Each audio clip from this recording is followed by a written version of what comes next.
bringing you up to date on all the action from a busy weekend of women's soccer. This is USL Super League Game Week on SiriusXM FC. Welcome into Game Week on SiriusXM, where every week we chat about the inside scoop across the league. We chat with coaches and players about what's happening on and off the field. And this week in particular, we've got some exciting stuff. Match day 23 had one match in particular that ended in an absolute doozy. Plus, we talk about the state of the union of one club across the league, and we set you up for an exciting match day 4 alongside my co-host, Marion Crowder. I'm Anna Witte. Marion, we're at it again. I want to bring up my garden because I didn't get to actually plant my bed yesterday. It was raining here in North Carolina. So that's on my list of things to do tomorrow after work. But I did purchase, love the flowers. They might need a little water. What's going on back there? I don't know. I have no idea. I literally put these here and I was like, Anna's going to be so proud. They are really pretty. I love the purple. Did you buy those or did Hunter buy them for you? I bought them. I obviously don't think that I have a large enough vase for them. They're kind of all over the place. No, I think the vase is too large. It's like their too abstractness. wide. Their abstractness represents me. That's what I'm going to go with. I'm here for that. I love that. Well, let's talk about you a little bit because you almost ran out of gas this weekend, and I need to know more about this story. I've almost been there before, so I understand. You have? Okay, see, that actually shocked me. That answers part of my question. Really? That shocked you? Yeah. So my question, there are a couple things where I am super productive. I'm all about it. There are also things where I am just so lazy. Yes. Like so lazy. Like I'm talking sometimes just getting out of my car. I will sit in the driveway or in the garage for like 5-10 minutes just because I do not want to get up out of the car. Well, gas is one of those things. Getting gas is one of those things where I'm like, oh my God, this is the biggest inconvenience of my life. Okay. And so I will literally be driving into town, doing errands and doing the thing. I'll see that it's like 35 miles to empty. It, initially comes on. I'm like, that's at least 3 more days worth of trips, right? Like at least 3 more days worth of trips. No one's stopping to get gas there. My husband, on the other hand, is like, once he gets to 50 miles and that light comes on for the first time, he's like, I'm pulling in, I'm refilling. It's bad for the car. Otherwise, I'm like, you and I just, So that happened where, I was preoccupied. The light came on. We're going for a couple days and then my car actually doesn't like ding again. And so I was out and about and just happened to look down and it's staring me in the face and it says 0 miles to empty. Luckily, there's a gas station, 3 lights down, but I was just dying laughing. And then I was like, I wonder if that's how Anna approaches gas as well. Because I feel like there are 2 types of people. You fill up as soon as you see the light or you're like, I got a week, baby. Yeah. Especially since I work primarily remote, I'm not out and about all the time. And typically I leave it to my husband. Like I hate filling up gas. It is truly one of the things that I hate most in this world. It's horrible. And you're also like checking your shoulders. Like I've had some friends have awful experiences at gas stations. So I'm just like, I don't want to be here. So I understand where you're at. But it's way worse, like actually running out on the side of the road. I've had friends do that. I have not stooped that low. Oh, I have. Oh, I you have? Don't worry. Oh, absolutely. And also in Hunter's car. Oh, where even dad worse. has had to come pick me up and I'm like, wow, this is so embarrassing. But none is more embarrassing than, and you know what, I can say this now because it's been years since I've last done it. We're over it. I do have to say it's a multi-occasion deal. I used to drive off accidentally from the gas station with it still attached to my car. Yeah. Stop. No, I'm How? not that serious. I don't know. And what happens next? Do you drive back and drop it off? Do you take it and dump it somewhere? There are a couple on the side of the road. That's all I'm going to say. Oh my God. That's really bad. That's really bad. I'm going to say it. That is really bad. So I avoid the gas stations at all costs. Oh my gosh. Like just remind myself to never let you borrow my car. You will either get a flat tire or you will have no gas when I return. Oh my gosh. Not the gas pump in the side of the car driving down the road.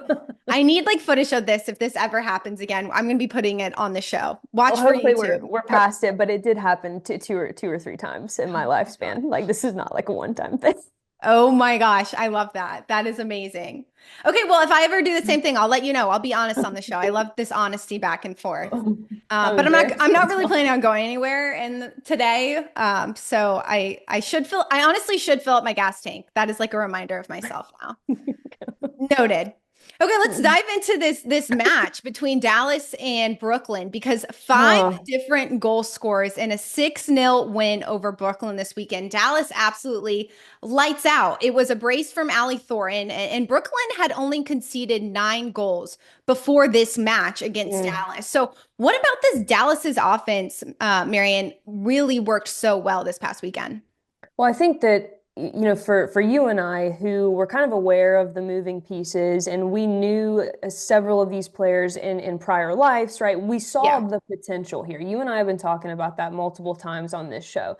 It was all about finding a way to get certain players going, and then finding a little bit of a rhythm in the middle part of the field. And both of those things plus one happened. So Chioma Ubagagu, that was who we said coming into the spring season really could have an impact if she found a way to get more involved. And that absolutely continues to happen. She was lights out on the day. But also, I want to go back to the point that you and I had made previously, where everyone was quick to say, hey, this is a different team without Sam Meza. This is a different team without Sam, maybe not the same team.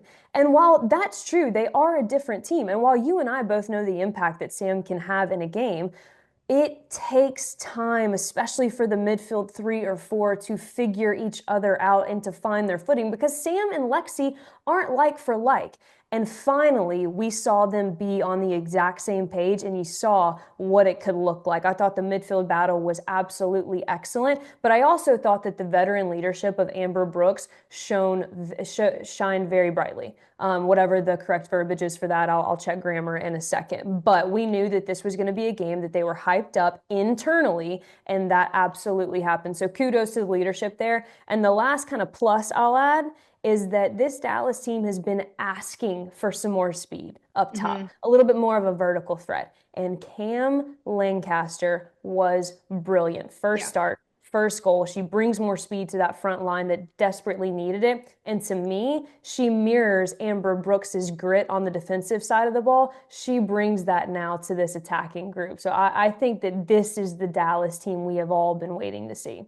I love that addition of forward Cameron Lancaster. She really reminds me of Locklear in Fort Lauderdale. Short Yeah. statured, she's got great size and she can run for days, great speed, great acceleration. I think Lancaster is going to add so much depth again to this Dallas side. And then you have Thornton who can stretch. She's got height. She has ability to convert inside the box. I mean, the biggest stat for Dallas out of this match against Brooklyn was the fact that they took 8 shots and 6 of those went in the back of the net. Like the conversion and the Yeah. consistency around goal was outstanding. And that's the biggest thing. And that was that big piece for Dallas at this point in the season.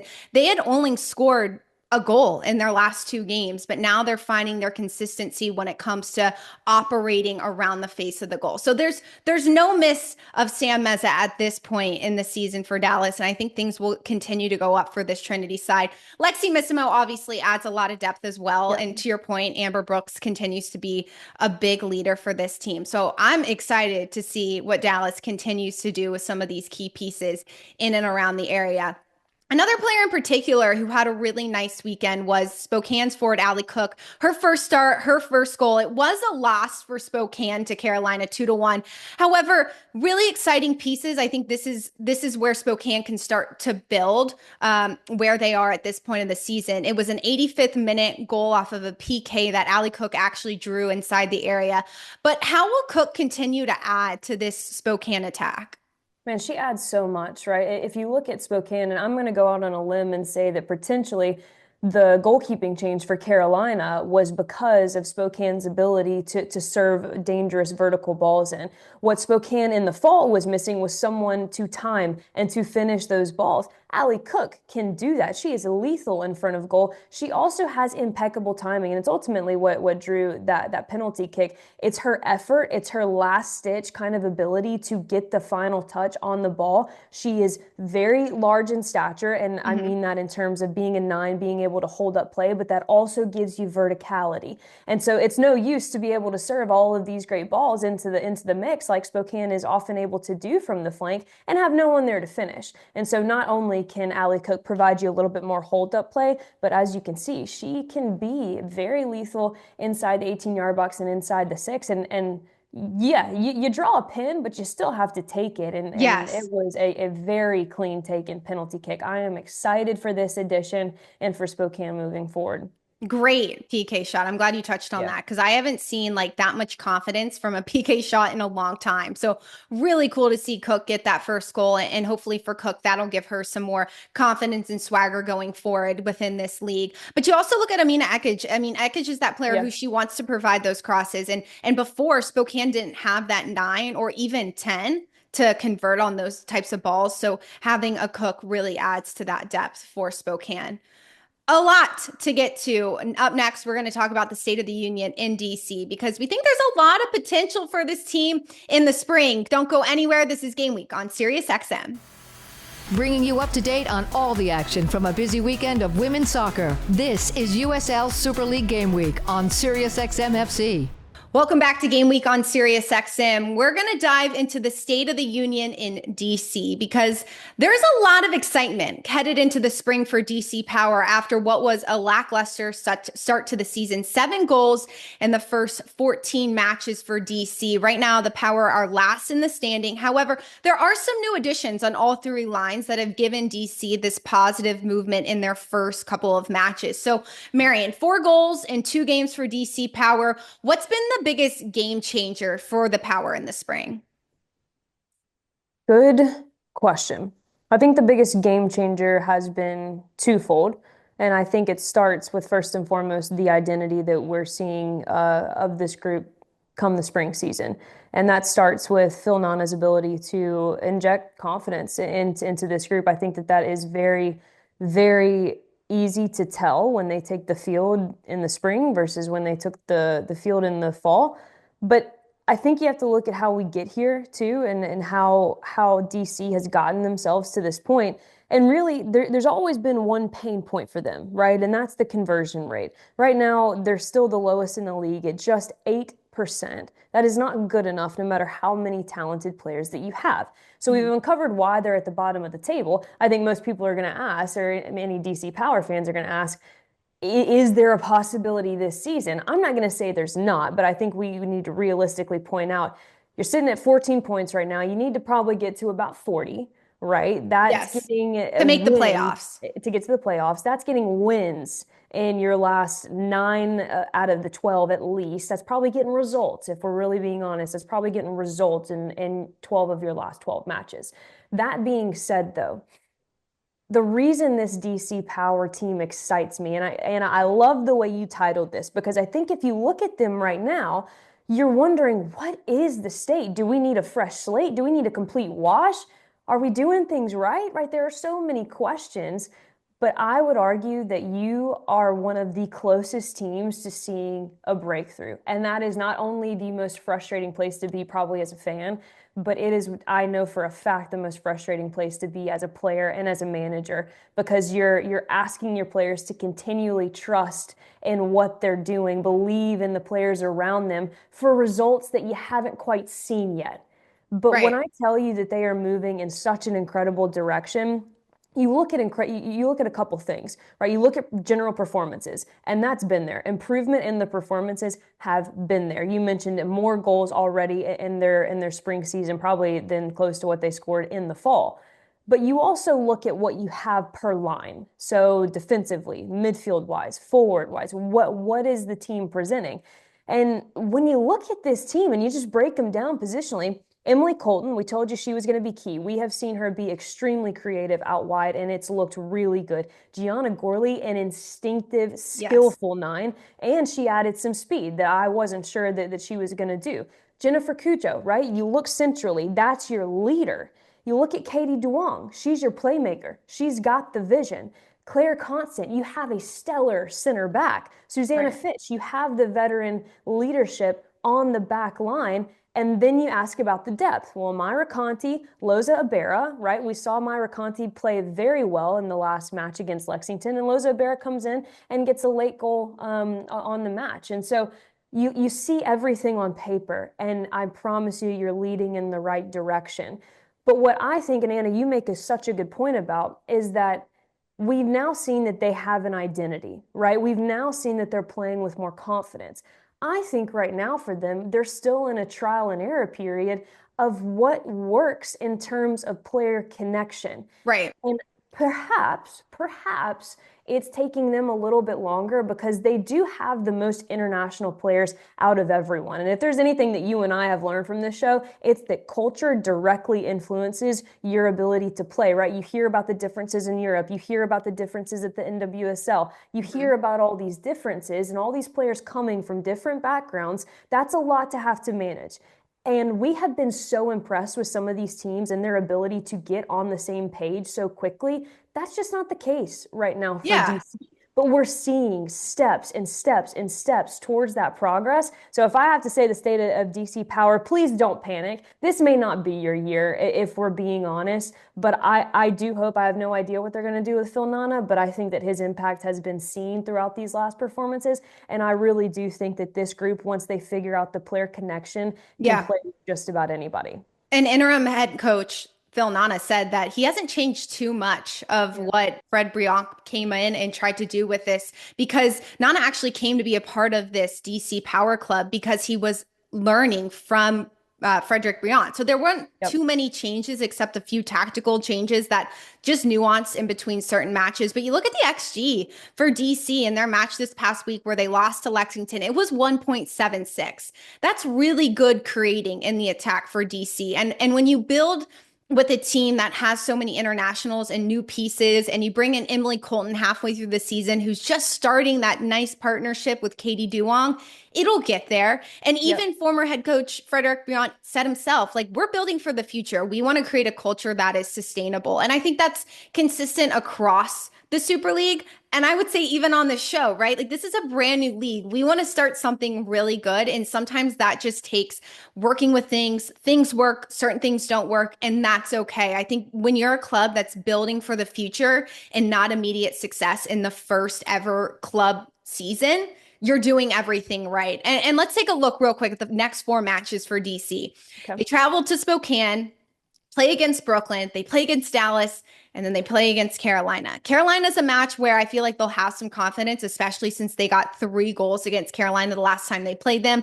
Dallas is playing strong. Brooklyn, dependent on this match that they play against Fort Lauderdale, they might be able to bounce back, but could get a result against Brooklyn if you're DC, and then Spokane, obviously at the bottom of the table with DC. So I think you look at how this club is building for the future and things look solid. Let's talk about off the field quickly, Marion, with what this club has done. They recently brought in the sporting director, Steven Birnbaum. They have a new interim head coach in Nana.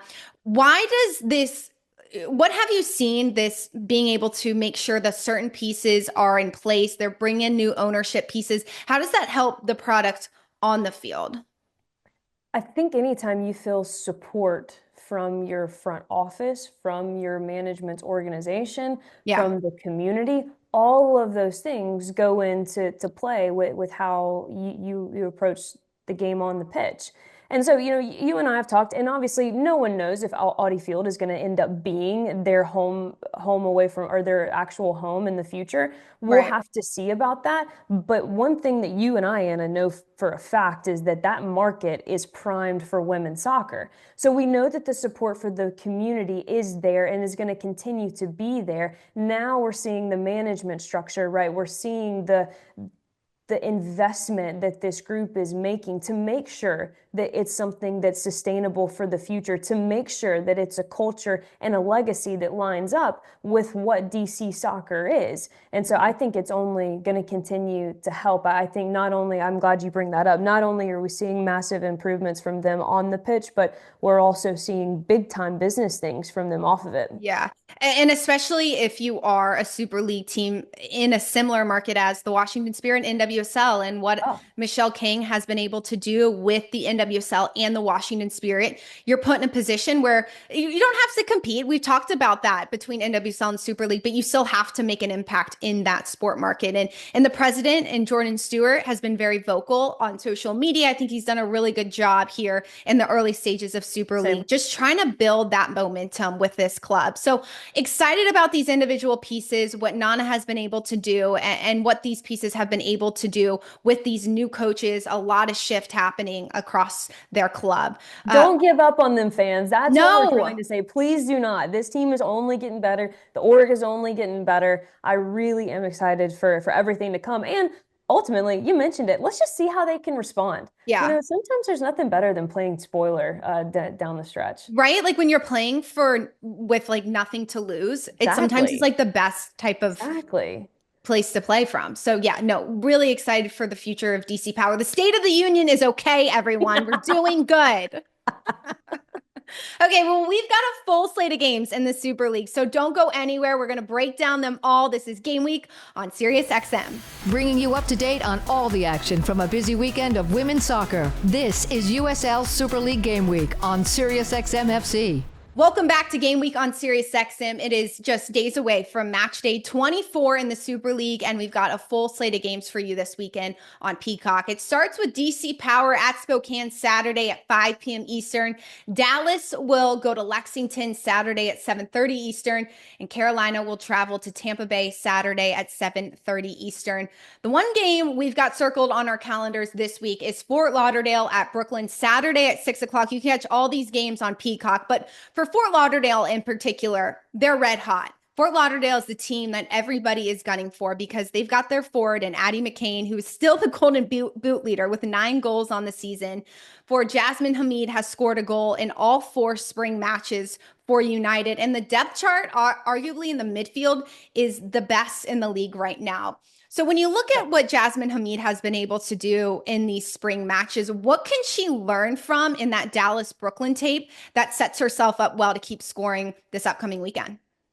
I don't honestly, if I'm Jasmine Hamid, I'm not sure that I mean, obviously I'm watching tape and I'm seeing the potential tendencies, right? And the way that certain defenders maybe like to shade me, Yeah. that sort of thing. But right now, as an attacker, you are playing with such confidence. And to be quite honest with you, Anna, I have not seen one back line that has been able to stop her quick touch around you and her ability to shoot with the smallest of windows available to her.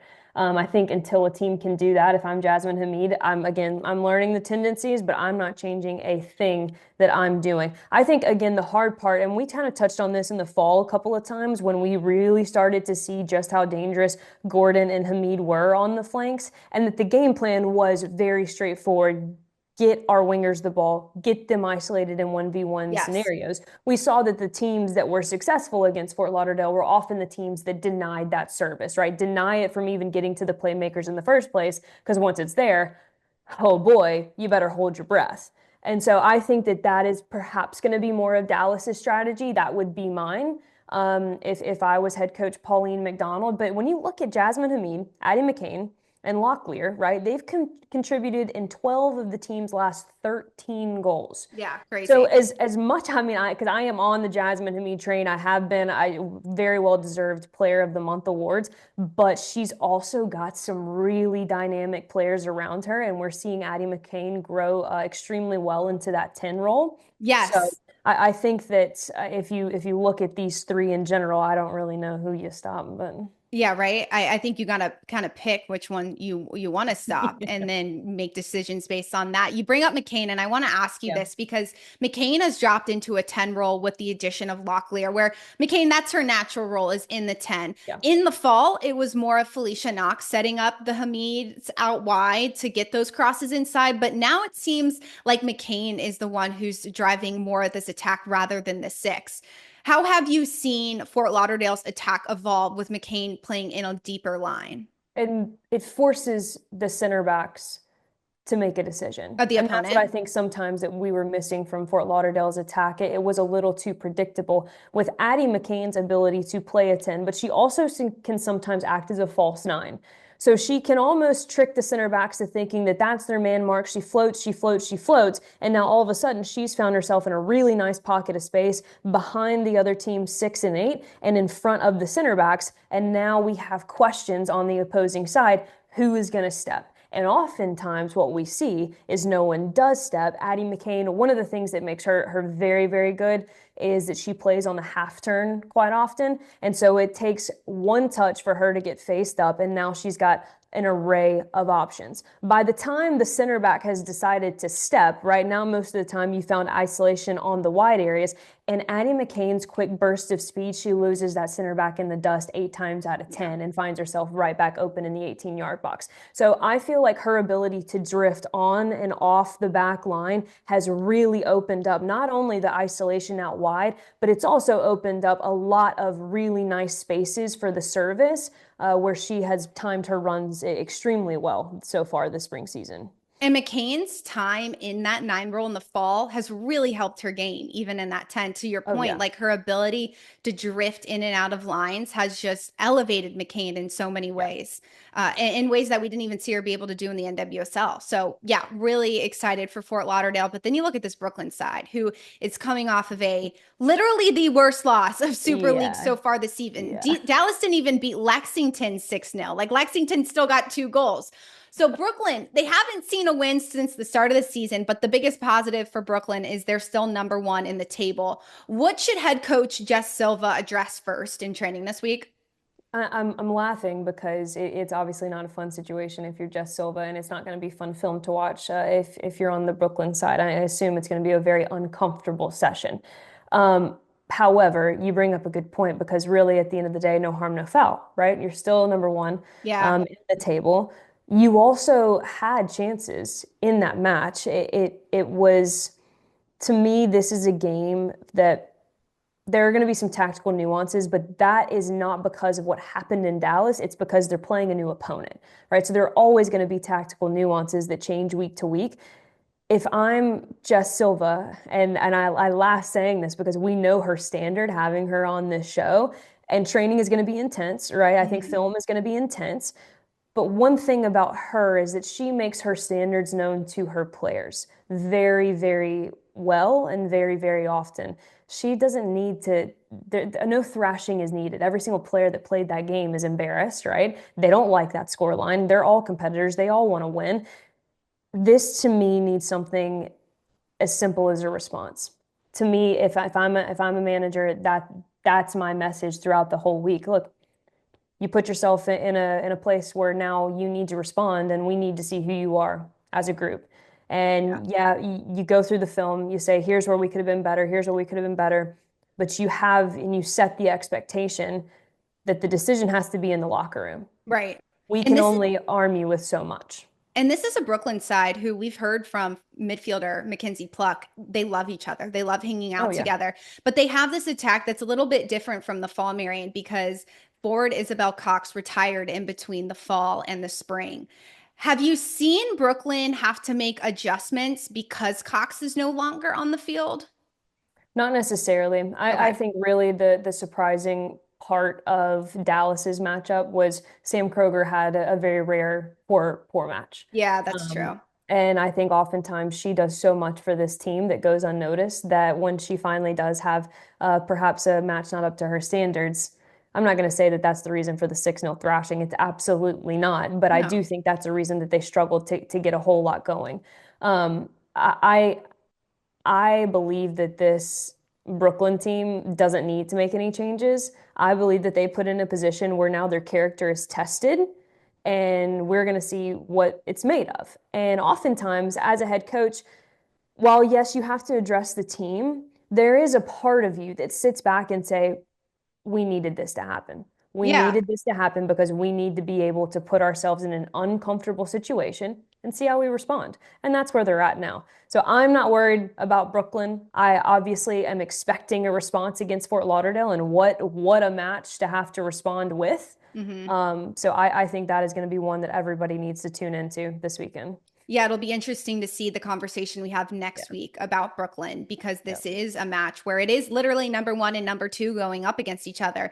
Coach Bull addressed it with Carolina's side, them not being able to get the results they wanted of late previously. And he was happy with how his team was able to get out of the DC match without losing a point. Like, they at least got a point. But still, sometimes it's those games where you have to learn the hard lessons the hard way. And this is that for Brooklyn. They're comfortable at the number 1 spot, 31 points. Fort Lauderdale has 28 points. But should be a fun weekend of games. So make sure you tune in to Peacock this weekend to catch all 4 matches across the league. Well, that is it for this week's show. Thank you so much for joining us this week on Game Week. You can catch us every single Wednesday on the SiriusXM app, or tune into USL's YouTube page and watch us there. I hope you learned a ton about soccer. I know you did, but more importantly, I hope you learned, don't drive away from the gas station with a pump in your car. Okay, guys? Have a good week. We'll see you next week. You've been listening to USL Super League Game Week on SiriusXM FC.